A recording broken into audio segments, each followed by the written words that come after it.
নাগরিক সংবাদে স্বাগত। সঙ্গে আছি আমি লায়লা নাজনীন। সংবাদ শিরোনাম শুনছিলেন, এবার বিস্তারিত।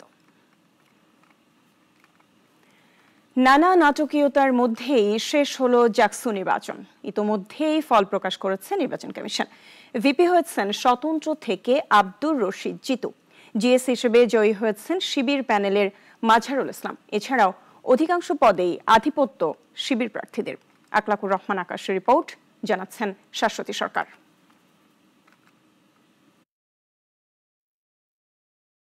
কাজ করার পর আজ দুপুর 2:45টায় শেষ হয় জাকসু নির্বাচনের ভোট গণনা। ভিপি নির্বাচিত হয়েছেন স্বতন্ত্র প্যানেল থেকে আব্দুর রশিদ জিতু। জিএস হিসেবে জয়ী হয়েছেন শিবির প্যানেল সমর্থিত মাঝহারুল ইসলাম। এছাড়াও এজিএস নারী ও পুরুষেও জয় হয়েছে শিবির সমর্থিত প্যানেলের।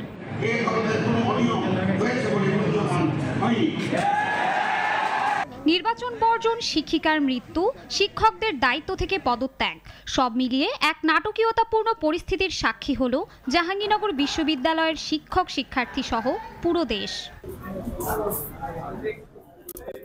নির্বাচনের আগের দিন দুপুর পর্যন্তও কথা ছিল স্বয়ংক্রিয় পদ্ধতিতে হবে ভোট গণনা। তবে রাতেই পাল্টে যায় সিদ্ধান্ত। একাধিক প্যানেল, বিশেষ করে ছাত্র দলের দাবিতে ভোট গণনা শুরু হয় ম্যানুয়াল পদ্ধতিতে। এর প্রভাব পড়ে পুরো নির্বাচন প্রক্রিয়াতেই। গত সকালে ভোট গণনার সময় অসুস্থ হয়ে মারা যান শিক্ষক জান্নাতুল ফেরদৌস মৌমিতা। অনিয়ম ও কারচুপির অভিযোগে ভোট গ্রহণ শেষ হওয়ার মাত্র 1.5 ঘন্টা আগে নির্বাচন বর্জনের ঘোষণা দেয় ছাত্রদল সমর্থিত প্যানেল। রাতের মধ্যেই আরও 4 প্যানেল ঘোষণা দেয় নির্বাচন প্রত্যাহারের। প্রশাসনের অব্যবস্থাপনা, অনিয়মের অভিযোগে নির্বাচনী দায়িত্ব থেকে সরে দাঁড়ান 5 শিক্ষকও।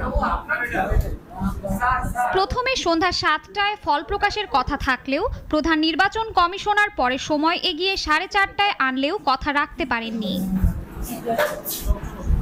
নির্বাচন কমিশন বলছে এ নির্বাচনের ভোট পড়েছে প্রায় 68%। এদিকে জাহাঙ্গীরনগর বিশ্ববিদ্যালয় কেন্দ্রীয় ছাত্র সংসদ জাকসু নির্বাচনকে কেন্দ্র করে রোববার ক্লাস পরীক্ষা বন্ধ থাকবে বলে জানিয়েছে বিশ্ববিদ্যালয় প্রশাসন। শাশ্বতী সরকার, নাগরিক। দর্শক, জাহাঙ্গীরনগর বিশ্ববিদ্যালয়ে আছেন সহকর্মী আকলাকুর রহমান আকাশ। সরাসরি চলে যাচ্ছি তার কাছে। আকাশ, আপনি আছেন সেখানে, জানাবেন জাকসুর ফলাফল নিয়ে এই মুহূর্তে আপনার কাছে কি কি তথ্য আছে, আর এই ফলাফলে সাধারণ শিক্ষার্থীরা আসলে কি বলছেন? ধন্যবাদ মিতু। আপনি যেমনটি আমরা নিউজে বলছিলাম, আসলে কিন্তু এখানে বেলা 5:15টার দিকে কিন্তু আনুষ্ঠানিকভাবে যেই শিক্ষিকা ভোট গণনার সময় মারা যান গতকালকে, সেই শিক্ষিকা জান্নাতুল ফেরদৌসের আত্মার মাগফিরাত কামনায় 1 মিনিট নীরবতা পালন করে কিন্তু এখানে আনুষ্ঠানিকভাবে ফলাফল ঘোষণার কার্যক্রম শুরু করে। এবং আমরা এই ফলাফল ঘোষণা কিন্তু হল সংসদের ফলাফল ঘোষণা এখন চলছে। এখানে কিন্তু আনুষ্ঠানিকভাবে যেই ফল ঘোষণাটা করা হয়েছে, এখানে আমরা দেখছি বৈষম্য বিরোধী ছাত্র আন্দোলনের যে প্রধান সমন্বয়ক ছিলেন জাহাঙ্গীরনগর বিশ্ববিদ্যালয়ের, তিনি আব্দুর রশিদ জিতু, তিনি কিন্তু ভিপি পদে নির্বাচিত হয়েছেন। পাশাপাশি কিন্তু আর বাকি সব পদে কিন্তু ছাত্র শিবিরের একটা আধিপত্য আমরা দেখতে পেয়েছি। তাছাড়া আপনার স্বতন্ত্র এবং বাকশাস থেকেও কিছু ক্যান্ডিডেট এসেছে। সব মিলিয়ে জাহাঙ্গীরনগর ইউনিভার্সিটির যে জাকসু নির্বাচনটা, এই নির্বাচনের ফলটা প্রকাশ হয়েছে, এ নিয়ে কিন্তু এই বিশ্ববিদ্যালয় ক্যাম্পাসে একটা আনন্দপূর্ণ একটা উৎসবমুখর পরিবেশ বিরাজ করছে। কিন্তু আকাশ, আরো জানতে চাই, এই যে ভোটের দিন শেষ বিকেলে যারা নির্বাচন বর্জন করেছিল, তারা এই ফলাফল নিয়ে আসলে কি বলছেন, তাদের মন্তব্যটা কি?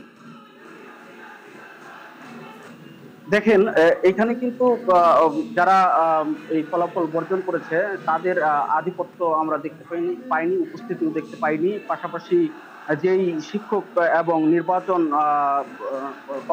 কমিশনার, সহকারী নির্বাচন কমিশনার, যিনি গতকালকে মক্রুহি সরকারের পদত্যাগ করেছেন, তিনিও কিন্তু এই ভোট গণনা ফলাফল ঘোষণার এই স্পটে আসেননি। তবে আমরা শিক্ষার্থী এবং প্রার্থী যারা ভোট দেয়নি অথবা প্রার্থী যারা এই নির্বাচন বর্জন করেছে, তারা কিন্তু এই নির্বাচনকে পুরোপুরি প্রত্যাখ্যান করেছে। এখন পর্যন্ত কিন্তু তারা কোনো ধরনের আন্দোলন অথবা মিছিল শুরু করেনি ক্যাম্পাসে। তবে তারা পরবর্তীতে কি ধরনের কর্মসূচিতে যাবে সেটা দেখতে আমাদের অপেক্ষা করতে হবে। জি আকাশ, আপনাকে অনেক ধন্যবাদ।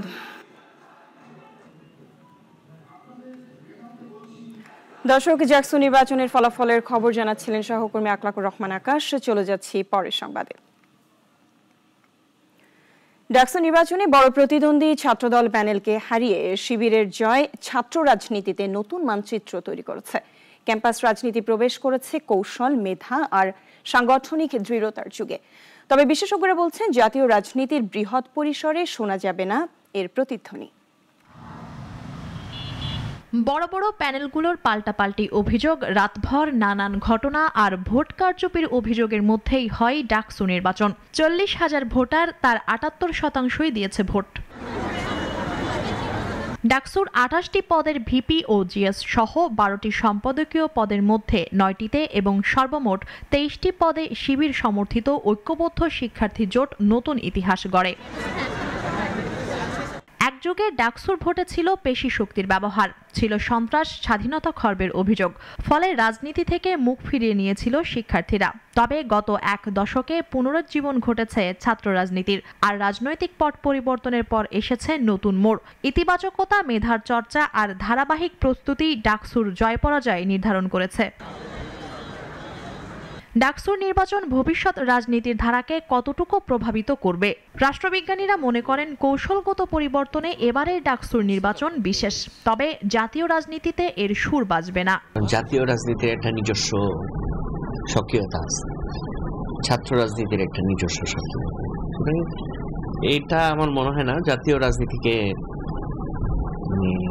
নির্ধারণ করবে, মানে জাতীয় নির্বাচন মানে ইলেকশন পলিটিক্সকে নির্ধারণ করবে। কে ক্ষমতায় যাবে এই বিষয়টা নির্ধারণ করবে বলে মনে হয় না, তবে অবশ্যই এটার প্রভাব তো থাকবেই।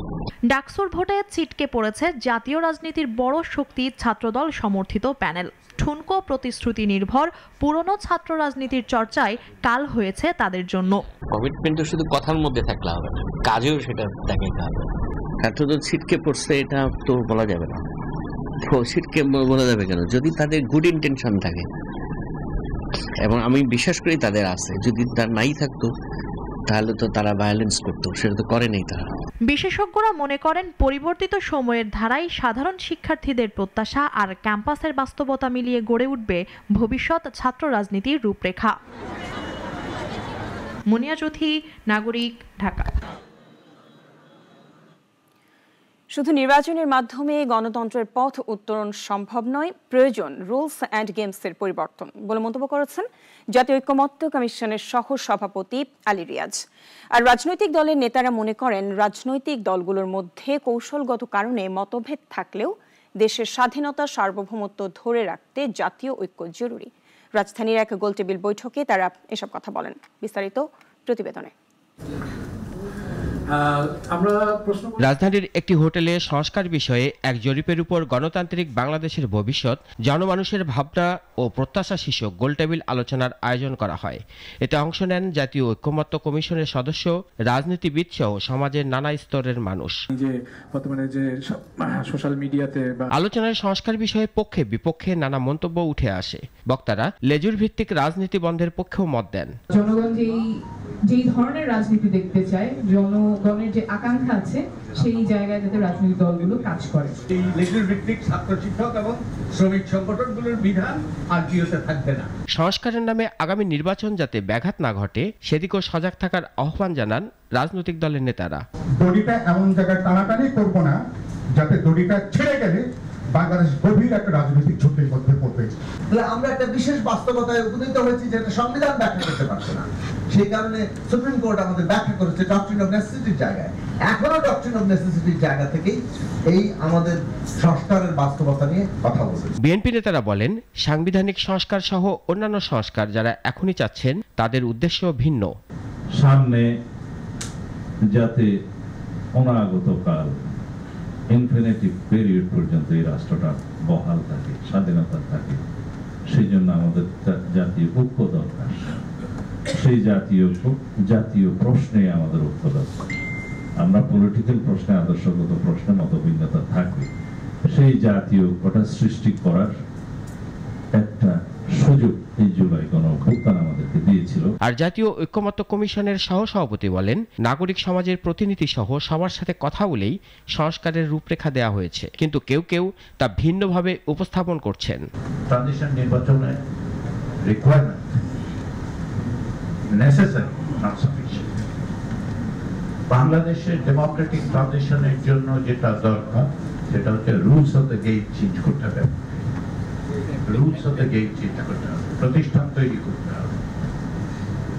রাষ্ট্রকে অনেক রক্তের বিনিময়ে একটি ট্রাকে উঠানো হয়েছে। এখন সাংবিধানিক আইনি কাঠামোয় রূপ দেওয়া প্রয়োজন বলেও জানান বক্তারা। মূল অস্ত্র হয়ে ওঠে এবং সেটার ভিত্তিতে আমরা দ্বন্দ্ব। রাশেদুল কাদির, নাগরিক, ঢাকা।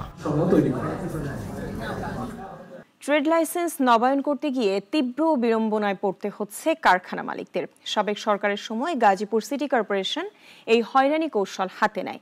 রাজনৈতিক পট পরিবর্তন হলেও এখনো ব্যাহত আছে সেই হয়রানির শর্ত। সাইদ আরমানের রিপোর্ট। শিল্পাঞ্চল হিসেবে পরিচিত গাজীপুরের নানা প্রান্তে ছোট বড় নানা ধরনের কারখানা গড়ে উঠেছে। তৈরি পোশাক সহ রপ্তানিমুখী কারখানার সংখ্যাও অনেক। শিল্পাঞ্চল হলেও উদ্যোক্তাদের হয়রানির আরেক নাম এই গাজীপুর। কোনো কারখানা মালিক কিংবা ব্যবসায়ী তার ট্রেড লাইসেন্স গাজীপুর সিটি কর্পোরেশনে নবায়ন করতে গেলে হয়রানির শেষ নেই। ভাড়া বাড়িতে কারখানা কিংবা ব্যবসা করেন তাদের জন্য ট্রেড লাইসেন্স নবায়নে শর্ত জুড়ে দেওয়া হয়েছে হোল্ডিং ট্যাক্স পরিশোধের।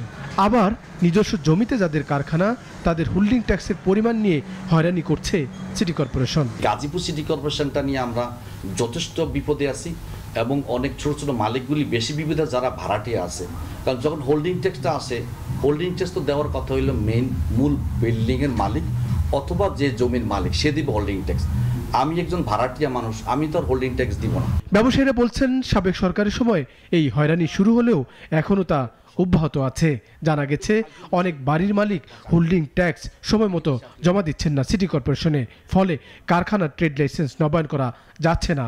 অথচ দেশে কিংবা বিদেশে ব্যবসার প্রথম শর্ত লাইসেন্স। অন্যান্য যে সিটি কর্পোরেশনগুলি আছে সেখানে আমি যতটুকু জেনেছি যে এরা হোল্ডিং ট্যাক্সের সাথে রিনিউয়ালের কোনো সম্পর্ক না রাখে না। শুধু গাজীপুরে এবং সাভারে, আশুলিয়াতে এই দুই জায়গাতে ওনারা এটাকে লিঙ্ক আপ করে রাখছেন যে কোনোভাবেই হোক ট্যাক্স আদায় করার জন্য। এবং এই ট্যাক্স দিতে গিয়া এর আগের যারা দায়িত্বপ্রাপ্ত ছিলেন এই সিটি কর্পোরেশন, তারা কিছু মুখস্থ ট্যাক্স ধরে দিয়ে দিতেন। কেবল ট্রেড লাইসেন্স নবায়নে জটিলতা তৈরি করে রাখেনি গাজীপুর কিংবা সাভারের স্থানীয় সরকার প্রশাসন। অন্য সিটি কর্পোরেশনগুলো থেকে বাড়তি অর্থ খরচ করতে হচ্ছে এসব এলাকার ব্যবসায়ীদের। একই সঙ্গে গুনতে হচ্ছে বাড়তি টাকা। তৈরি পোশাক রপ্তানিকারকদের সংগঠন বিজিএমইএ এসব অন্তরায় কাটাতে কয়েক বছর চেষ্টা করলেও ব্যর্থ হয়েছে সিটি কর্পোরেশনের অসহযোগিতার কারণে। সাইদ আরমান, নাগরিক, ঢাকা। চরম রাজনৈতিক সংকটের মধ্যে নেপালের অন্তর্বর্তী সরকারের প্রধানমন্ত্রী হয়েছেন সাবেক প্রধান বিচারপতি সুশীলা কার্কি। দেশের ইতিহাসে তিনিই প্রথম নারী প্রধানমন্ত্রী। শপথ নেওয়ার দিনেই ঘোষণা করেছেন 2026 সালের 5 মার্চ জাতীয় নির্বাচন। নেপালে রক্তক্ষয়ী বিক্ষোভ আর রাজনৈতিক সংকটের মধ্যেই প্রথম নারী প্রধানমন্ত্রী পেল দেশটি। সাবেক প্রধান বিচারপতি সুশীলা কার্কি শুক্রবার রাতে রাজধানী কাঠমান্ডুর শীতল নিবাসের শপথ নেন অন্তর্বর্তীকালীন সরকারের প্রধান হিসেবে। প্রেসিডেন্ট রামচন্দ্র পাউদেল শপথ পড়ান তাকে। 73 বছর বয়সী সুশীলা এর আগে নেপালের প্রথম নারী প্রধান বিচারপতি ছিলেন। 2016 থেকে 2017 সাল পর্যন্ত প্রায় 1 বছর দায়িত্ব পালন করেন তিনি। দুর্নীতির বিরুদ্ধে তার শূন্য সহিষ্ণু অবস্থান তাকে দেশজুড়ে আলোচিত করে তোলে। 2045 থেকে 2047 প্রধানমন্ত্রী কেপি শর্মা ওলির পদত্যাগের পর কয়েকদিন ধরে রাজনৈতিক অচলাবস্থায় ছিল নেপাল। রাজধানী জুড়ে জেনজি প্রজন্মের তরুণদের বিক্ষোভে উত্তাল হয়ে ওঠে পরিস্থিতি। সমাধান খুঁজতে দফায় দফায় বৈঠক করেন প্রেসিডেন্ট পাউদেল ও সেনাপ্রধান অশোক রাজ সিংদেল। শেষ পর্যন্ত তরুণদের সমর্থনে অন্তর্বর্তী সরকারের প্রধান হিসেবে উঠে আসে সুশীলার নাম। শপথ নেওয়ার পরপরই নেপালের সংসদ ভেঙে দেন সুশীলা কার্কি। ঘোষণা দেন আগামী জাতীয় নির্বাচন 2026-এর 5 মার্চ অনুষ্ঠিত হবে। কয়েকদিনের মধ্যেই নতুন মন্ত্রিসভার নাম প্রকাশ করা হবে বলে জানিয়েছেন তিনি। শীতল নিবাসে আয়োজিত শপথ অনুষ্ঠানে উপস্থিত ছিলেন ভাইস প্রেসিডেন্ট, প্রধান বিচারপতি, সরকারের শীর্ষ কর্মকর্তা, নিরাপত্তা বাহিনীর প্রধানরা ও বিদেশি কূটনীতিকরা। রাজনৈতিক অস্থিরতার মধ্যেই দুর্নীতি বিরোধী দৃঢ় অবস্থান আর জাতীয় ঐক্যের প্রতিশ্রুতি নিয়ে অন্তর্বর্তী সরকারের নেতৃত্বে এলেন সুশীলা কার্কি। এখন তাকিয়ে আছে নেপাল, তার নেতৃত্বে কত দ্রুত স্থিতিশীলতা ফেরে দেশে। শাশ্বতী সরকার, নাগরিক। সংযুক্ত আরব আমিরাতে অনুষ্ঠিত হচ্ছে টি-20 ফরম্যাটের এশিয়া কাপ। রাতের ম্যাচ দিয়ে টুর্নামেন্ট জমে উঠতে যাচ্ছে। বিশেষ করে এবার মাঠে নামতে যাচ্ছে দুই চেনা প্রতিপক্ষ বাংলাদেশ ও শ্রীলঙ্কা। বিগত এক দশকে এই দুই দলই একে অপরের মুখোমুখি হয়েছে 16 বার, জয় সমান 8টি করে। তাই তো স্বাভাবিকভাবে এই ম্যাচটি নিয়ে প্রত্যাশা পারদতুঙ্গে। সম্প্রতি পরিসংখ্যান বিবেচনায় নিলে এগিয়ে রয়েছে বাংলাদেশ। গত জুলাইয়ে শ্রীলঙ্কাকে তাদের ঘরের মাটিতে টি-20 সিরিজে 2-1 ব্যবধানে সিরিজ জিতে দেশে ফিরেছিল বাংলাদেশ দল। এখন এ পর্যন্তই। ধন্যবাদ সবাইকে সাথে থাকার জন্য।